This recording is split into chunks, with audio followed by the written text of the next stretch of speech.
নমস্কার বন্ধুরা, আমি মৌমিতা আহারে বাহারিতে আপনাদের সকলকে স্বাগত। আজ চলে এসেছি এক নতুন রেসিপি নিয়ে। আজকের রেসিপি দই লস্যি। চলুন তাহলে লস্যি বানানো যাক। এখানে আমি 400 গ্রাম ঘরে পাতা দই নিয়ে নিয়েছি। এই দইয়ের মধ্যে আমি একটুও জল মেশাবো না, তবে এটা অবশ্যই টক দই হতে হবে। এখানে রয়েছে আমন্ড কুচি এবং পেস্তা বাদাম কুচি, আর রয়েছে চিনি, আইস কিউব এবং গোলাপ জল। প্রথমে আমরা দইটাকে ভালো করে ঘেটে নেব। দইটা ভালো করে ঘেটে না নিলে এর মধ্যে যে দানাগুলো রয়েছে সেগুলো মিশবে না। এটা করতে মিনিট 5 সময় লাগবে। আস্তে আস্তে এটাকে ঘাঁটতে হবে। ঘুরিয়ে ঘুরিয়ে সব জায়গাতেই আমি দইটা ঘাঁটতে থাকছি, যাতে কোনো অংশ বাদ না যায়। দই আমার ঘাঁটা হয়ে গেছে। দেখুন, এর মধ্যে আর একটুও দানা নেই, একেবারে স্মুথ হয়ে গেছে।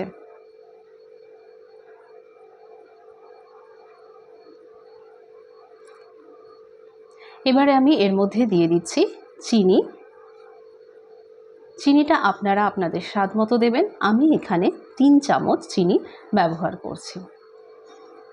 চিনিটা দেওয়ার পরেও ঠিক একই রকমভাবে এটা মিশিয়ে নিতে হবে, যাতে চিনিটা দইয়ের সাথে পুরো মিশে যায়।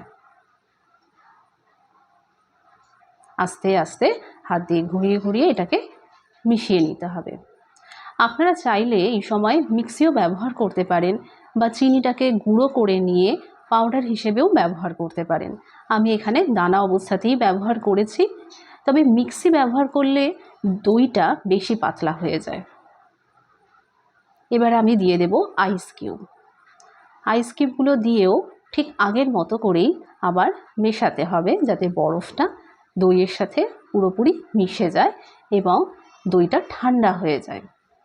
যেহেতু এটা ঠান্ডা পানীয়, তাই গরমের দিনে এটা খেলে শরীর ভীষণ সতেজ হয়ে যায়, খেতেও খুব ভালো লাগে। এরপর দিয়ে দিচ্ছি গোলাপ জল। এই গোলাপ জলটা আমি সামান্য পরিমাণেই ব্যবহার করছি, কারণ বেশি মাত্রায় ব্যবহার করলে সেটার গন্ধটা ভালো লাগে না। শুধুমাত্র সুগন্ধের জন্যই এটা ব্যবহার করা হচ্ছে। এটাকে দিয়েও মিশিয়ে নিতে হবে। লস্যি বানানো খুব বেশি ঝামেলার নয়, খুব বেশি সময়ও লাগে না। যখন চাইবেন আপনারা যদি বাড়িতে একটু দই বসিয়ে নিতে পারেন, টক দই, তাহলে যখন মন চাইবে তখনই এটা বানিয়ে নিতে পারবেন। বরফটাকে আমি আবার আগের মতো করে ঘেটে নিচ্ছি। বরফ আমার সমস্ত গলে গেছে, পুরোপুরি মিশে গেছে দইয়ের সাথে বরফ।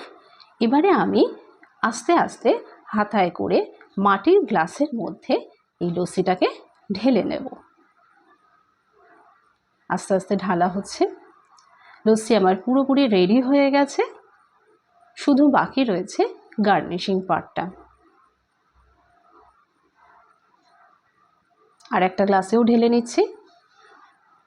আমি এখানে 2টো গ্লাসে ঢেলে নিচ্ছি, কিন্তু বাকি যেটা পড়ে রয়েছে সেখানেও আরও অন্তত 2টো গ্লাস এরকম মাপের ভরে যাবে।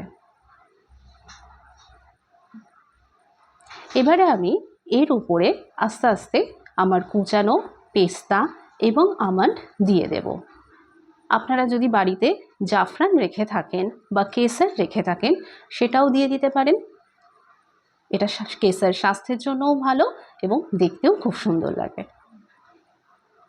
আমি এখানে শুধুমাত্র আমন্ড আর পেস্তা ব্যবহার করলাম।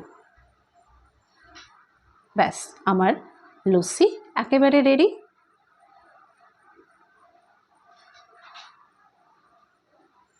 দেখতেই পাচ্ছেন এটাকে কতটা সুন্দর লাগছে দেখতে। গরমের দিনের জন্য এটা একটা পারফেক্ট পানীয়। আমার এই রেসিপিটা যদি আপনাদের ভালো লেগে থাকে, তাহলে আমাকে কমেন্ট সেকশনে অবশ্যই জানাবেন।